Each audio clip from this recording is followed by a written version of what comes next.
క్రీస్తునందు ప్రియమైన సంఘమా, దేవుని యొక్క శక్తివంతమైన నామమును బట్టి, ఆత్మదేవుని మహాకృపను బట్టి చేరి వచ్చిన మీ అందరికీ క్రీస్తు యేసు నామములో శుభములు సమాధానములు కలుగునుగాక.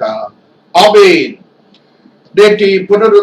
నేటి పునరుత్థాన ఆదివారము తరువాత వచ్చిన సోమవారం నాడు ప్రార్థన ఆరాధన క్రమంలో చేరువచ్చిన మీ అందరికీ సమాధానమునిచ్చిన దేవుడు ఈ దిన ఆయన మనకు అనుగ్రహించిన వాక్య భాగము యోహాను సువార్త 14వ అధ్యాయములో ఉన్న సత్యమును చదువుకుంటూ వస్తున్నాం.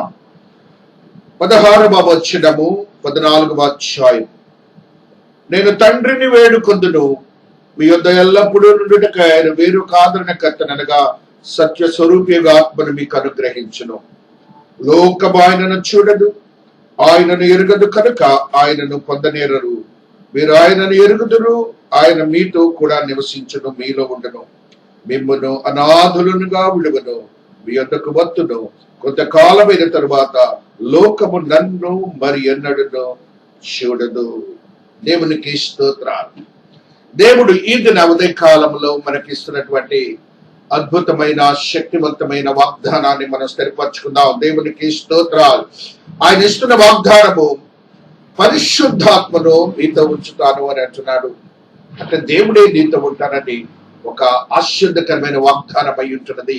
ఆ వాగ్దానాన్ని మనము సొంతం చేసుకోవాలి. ఆ స్వంతం చేసుకోవడానికి మన జీవన విధానాన్ని ఏ రీతిగా దేవునికి ఇష్టమైనదిగా ఉన్నదో లేదో మనం గ్రహించి నడిపించుకోవాలని ఆత్మదేవుడు ఇది మనతో మాట్లాడుతూ ఆయన ఒక సత్యాన్ని మనతో చెబుతాడు.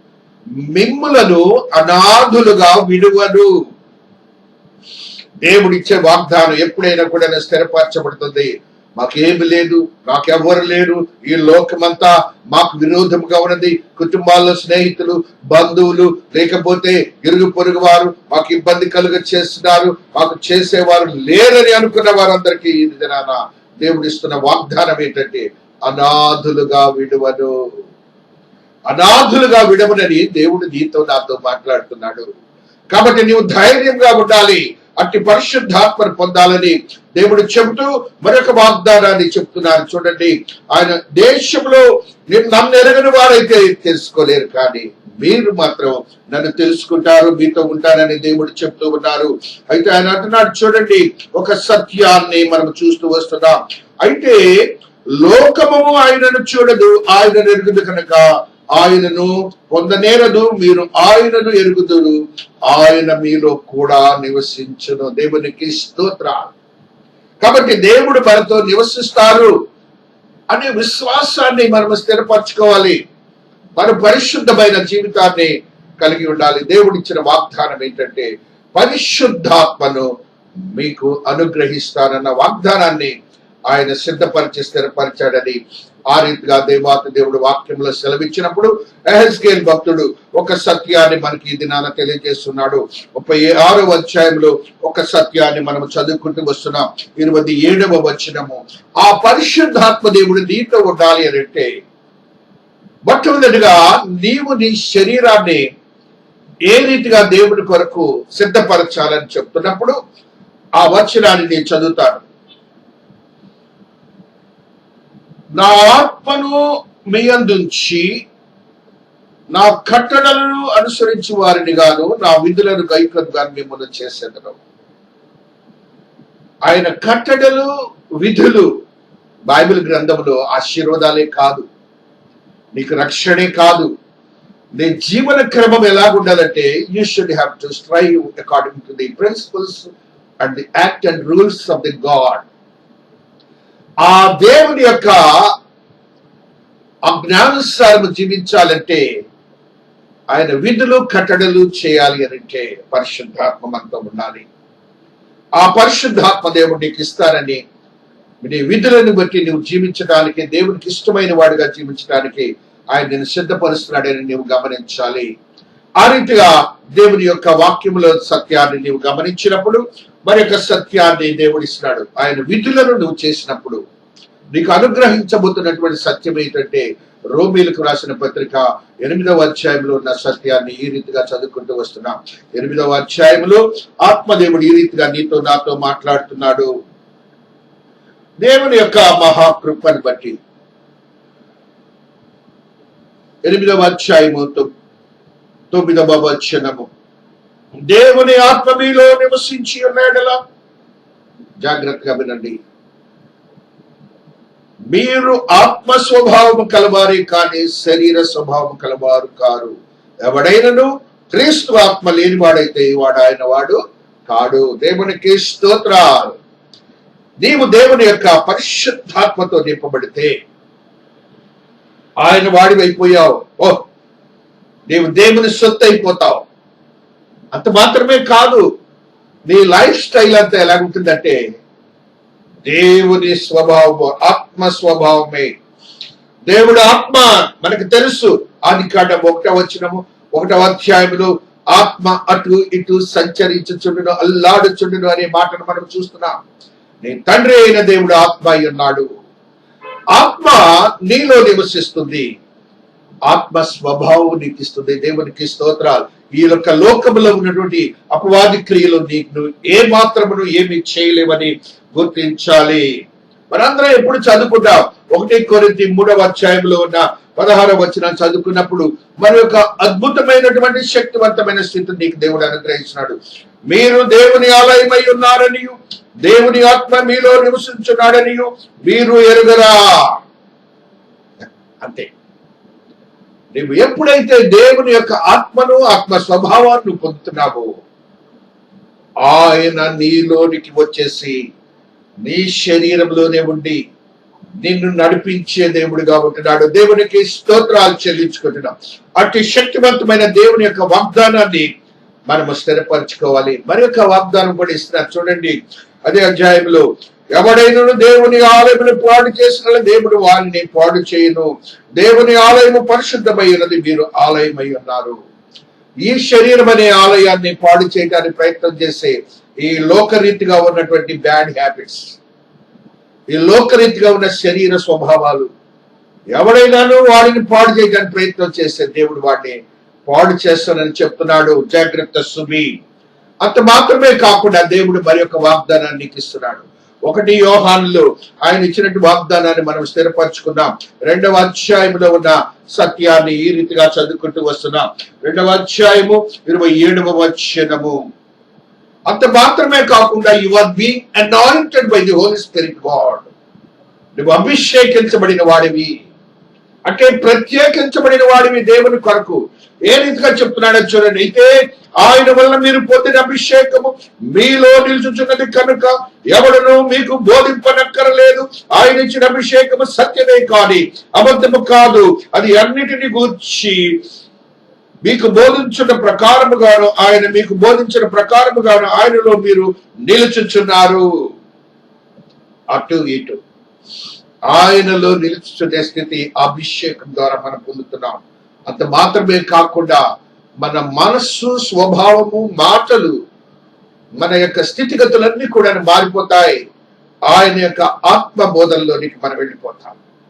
ఆయన వాగ్దానాన్ని దేవాతి దేవుడు ఏం చేశారంటే, ఆయన చేసినటువంటి వాగ్దానము ఎక్కడ గలతీ పత్రిక 3వ అధ్యాయంలో ఏ వాగ్దానాన్ని అయితే యోహాను సువార్త 14లో ఇచ్చారో చదవబడిన వాక్యము, ఆయన శిలువ బాను మీద వ్రేలాడు ద్వారా ఆ యొక్క మ్రాను మీద శాపగ్రాహి అయి నీకు పరిశుద్ధాత్మ వాగ్దానాన్ని అనుగ్రహించాడు. జాగ్రత్త సుమి.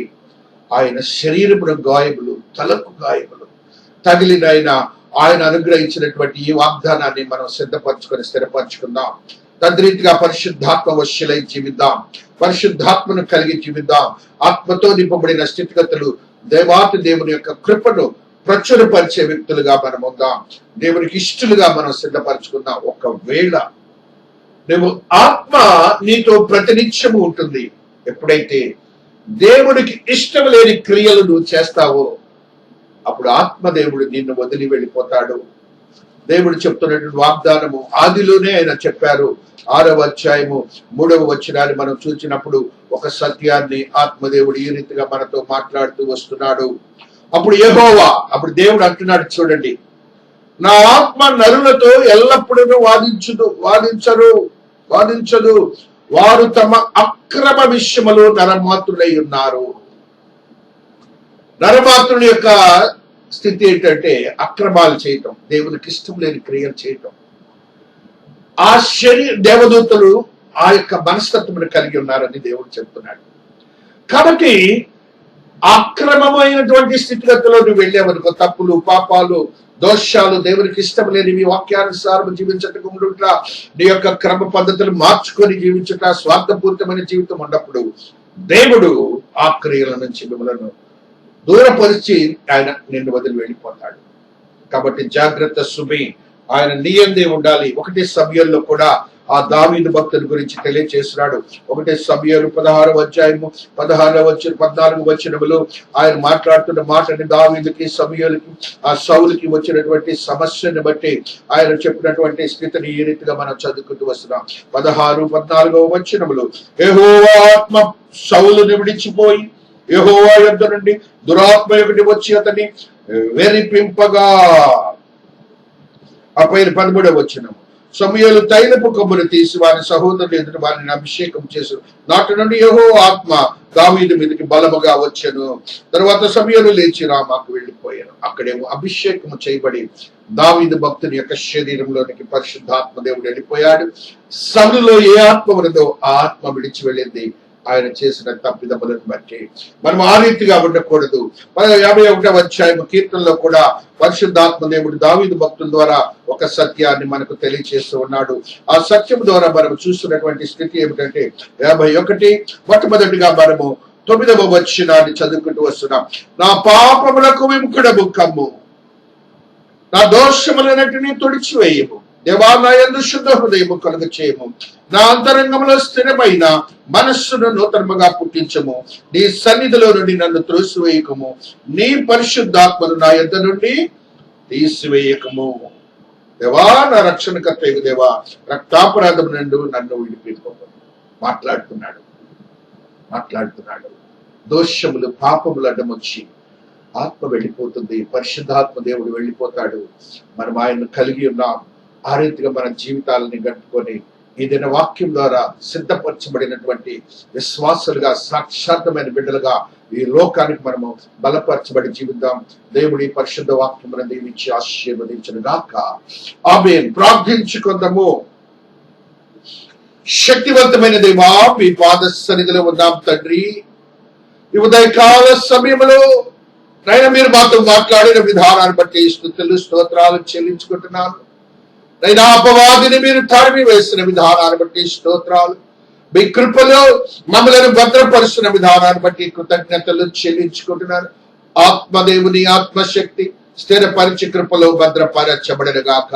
ఉదయకాల ఆరాధనలతో నాతో ఏకీభవిస్తున్న ప్రతి విశ్వాసని, ప్రతి కుటుంబాన్ని ఆశీర్వాదకరముగా మార్చబడిన గాక. మీ ఆత్మ కార్యములే నా బిడ్డల పక్షంగా జరిగించబడిన గాక. ప్రతి విశ్వాసని మీరు తాకండి నాయనా. మీ ఆత్మవశులను చేసుకోండి నాయన. ప్రతి కుటుంబమును తాకండి నాయన. కుటుంబాలనైనా పరిశుద్ధాత్మతో నింపండి స్వామి. వారి జీవితములను ఆత్మతో నింపబడిన స్థితిగతులతో వారి మనోస్వభావములను స్థిరపరచబడిన గాక. శక్తివంతమైన దేవుని మహాకృప సిద్ధీకరింపబడిన గాక. ప్రతి కుటుంబాన్ని, ప్రతి విశ్వాసాన్ని మీ పాదముల చెంతబడుతున్నాను తండ్రి. తాకండి నాయనా. మీ ఆత్మవశులను చేసుకోండి నాయనా. మీ రక్తంతో శుద్ధీకరించండి నాయనా. పరిశుద్ధాత్మ కార్యములే జరిగించండి స్వామి. మీరు మాకు దేవుడవు కదా నాయనా.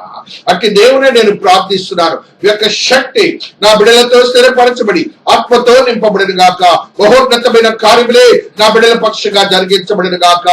నా కుటుంబములలో భార్య భర్తలకును, బిడ్డలకును, తల్లిదండ్రులకును, అదే రీతిగా నాయన భార్యకును, భర్తకును శాంతిని, సమాధానమును అనుగ్రహించి మీరు మా దేవుడని ఒక సాక్ష్యం ఇస్తున్నందుకు స్తోత్రాలు. పరిశుద్ధాత్మ వశులై నీతో జీవించే యోగ్యతను అనుగ్రహించబడిన గాక.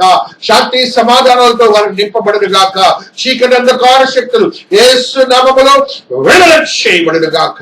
నా దేవుడు గొప్పవాడని వారి ఆర్థిక సమస్యల నుంచి విడుదల చేసినందుకు స్తోత్రాలు. యవనస్తులకు మించిన జ్ఞానమును బట్టి స్తోత్రాలు, వివేకమును బట్టి స్తోత్రాలు, చదువులను బట్టి స్తోత్రాలు, ఉద్యోగులను బట్టి స్తోత్రాలు, వివాహాలను బట్టి స్తోత్రాలు, గర్భములను బట్టి స్తోత్రాలు, అపవాదిని తరిమి వేసినందుకు కృతజ్ఞతలు.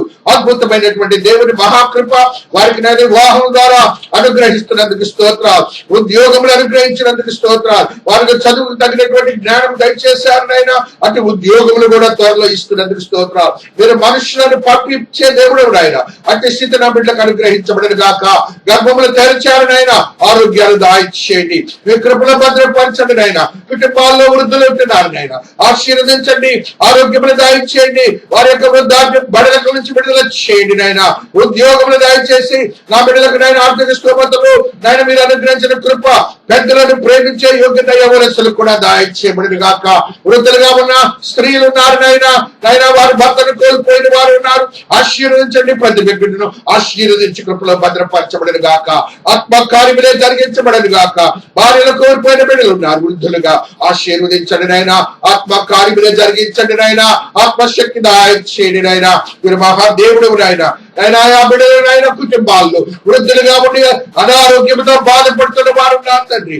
శరీరంలో రుగ్మతలు ఉన్న వారు ఉన్నారు తండ్రి. గర్భంలో రుగ్మతలు ఉన్నారు తండ్రి. శరీరంలో కాళ్ళలోను లాంగ్స్ లోను ఇబ్బందికరమైన పరిస్థితులు ఉన్న వారు ఉన్నారు తండ్రి. నడుములో నొప్పులతో బాధపడుతున్న వారు ఉన్నారు తండ్రి. గొంతు నొప్పుతో బాధపడుతున్న వారు ఉన్నారు తండ్రి. కాకండి, మీ శక్తిని దాల్చేయండి, మీ రక్తమును ప్రోక్షించండి, శుద్ధీకరించండి. ఈ గాయపడిన శరీరం ద్వారా ప్రతి బిడ్డకు ఈ క్షణమునే ప్రార్థన వినుచుండగానే స్వస్థులు కాబడును గాక. ఆత్మశక్తితో నింపబడిన ఆరోగ్యము దాల్చేయబడిన గాక. మీ కృప మాత్రమే నా బిడ్డలతో సిద్ధీకరింపబడిన గాక. నీ దాసుడికి ఇచ్చిన యోగ్యకరమైన వరమును స్థిరపరచబడును గాక. శక్తినైనా మీరు శక్తిని దాయిచేస్తున్నందుకు స్తోత్రం. కోర్టుల్లో సమస్యలు ఉన్నాయి, విడుదల చేయండి నాయన. నా బిడ్డల కొరకు మీరు యోగ్యకరమైన స్థితిగతులు నాయన జడ్జిమెంట్ ద్వారా ఇస్తున్నందుకు స్తోత్రాలు. నాయన మీరు మా దేవుడని ఒక సాక్ష్యం ఇచ్చినందుకు స్తోత్రాలు. ఆర్థిక సమస్యలు విడుదల చేయండి నాయన. మీరు నా దేవుడమని ఒక సాక్ష్యం ఇస్తున్న విధానాన్ని బట్టి స్తోత్రాలు. నాయన మా దేశాన్ని, రాష్ట్రాన్ని, విశ్వాన్ని, పట్టణాన్ని మీరు ఆశీర్వదించినందుకు స్తోత్రాలు. కరోనా నుండి విడుదల చేసినందుకు స్తోత్రాలు. అధికారులకు, అధిపతులకు మీరు జ్ఞానము దాయిచేసిన విధానాన్ని బట్టి స్తోత్రాలు. ఈ దినాల్లోనైనా కరోనా నుంచి సడలినటువంటి నిబంధనలు ఉన్నాయి తండ్రి. అయితే ఇది కష్టకాలమునైనా మీ యొక్క ఆత్మశక్తి నా బిడ్డలకు కావాలి. అపవాది బలహీనతలోనికి వస్తాడు నాయన. అపవాదిని బంధించండి. మీ కృప మాత్రమే నా బిడ్డలతో సిద్ధీకరింప చేయబడను గాక. సకలమైన ఆటంకములు తొలగించి కరోనా నుండి విడుదల చేయబడను గాక. వైద్యులకు నాయన సహాయం చేస్తున్న వారికి ఆశీర్వాదాలు తగిన దీవులు దాయిచ్చి, పోలీసు వారికి దాయిచ్చేయండి. అదే రీతిగా నేను ఎవరైతే ఈ పనుల నిమిత్తం కష్టపడుతున్నారో వారందరినీ ఆశీర్వదించి కృపలో భద్రపరచబడను గాక. ఆత్మకార్యములే జరిగించి నా దేవుడు గొప్పవాడని ఒక సాక్ష్యం ఇస్తున్నందుకు కృతజ్ఞతాభివందనాలు చెల్లించుకుంటూ నా దేవుడు గొప్పవాడని సాక్షాత్తమైన బిడ్డలుగా ఆత్మవశులను చేసుకొని ఒక నూతనమైన అనుభవాలతో నింపబడును గాక. యేసు నామమున అడుగుచున్నా తండ్రి, ఆమేన్. పరలోకమందున్న మా తండ్రి, నీ నామము పరిశుద్ధపరచబడును గాక. నీ రాజ్యము వచ్చు గాక. నీ చిత్తము పరలోకమందు నెరవేర్చున్నట్లు భూమి యందు నెరవేరును గాక. మా అనుదినాహారము మాకు దాయిచ్చేయండి. పడల అపరాధము చేసిన వారిని మేము క్షమించిన ప్రకారం మా అపరాధములను క్షమించం. శోధన నుండి తేక కీడు నుండి రక్షించం. రాజ్యము, శక్తి, మహిమ నిరంతరము నీవై ఉన్నావు తండ్రి. ఆమేన్. మన తండ్రి అయిన దేవుని యొక్క ప్రేమ, కుమారుడైన యేసు క్రీస్తు ప్రభులు వారి కృప, పరిశుద్ధాత్మని యొక్క అన్యోన్య సహవాసము ఇక్కడ చేరిన ప్రతి బిడ్డకును, ప్రత్యేకించి త్రియేక దేవుని మందిరమునకును, చుట్టుపక్కల వారికి మరి ప్రత్యేకించి ఈ దిన ఆరాధనలో పాల్గొన్న ప్రతి ఆత్మకును, విశ్వాసికని ఆత్మదేవుని యొక్క శక్తి, కృప, దయ, కనికరము సదా తోడయిండి ఆశీర్వాదములతో నింపి నేటి సమస్య అయిన కరోనా నుంచి విడుదల చేసి ఒక నూతనమైన ఆత్మ స్వభావము నా బిడ్డలకు దయచేసి కృపలో భద్రపరచబడును గాక. ఆమేన్, ఆమేన్. Praise the Lord, praise the Lord. హల్లెలూయా, హల్లెలూయా. ఆత్మదేవుని యొక్క శక్తివంతమైన స్థితిని మనము చూస్తుండగా, శక్తివంతమైన కార్యములను మనం చూస్తుండగా, మహోన్నతమైన దేవుని మహాకృప మీకు ఈ దినమున సిద్ధీకరింపబడును గాక. ఆమేన్. Praise the lord.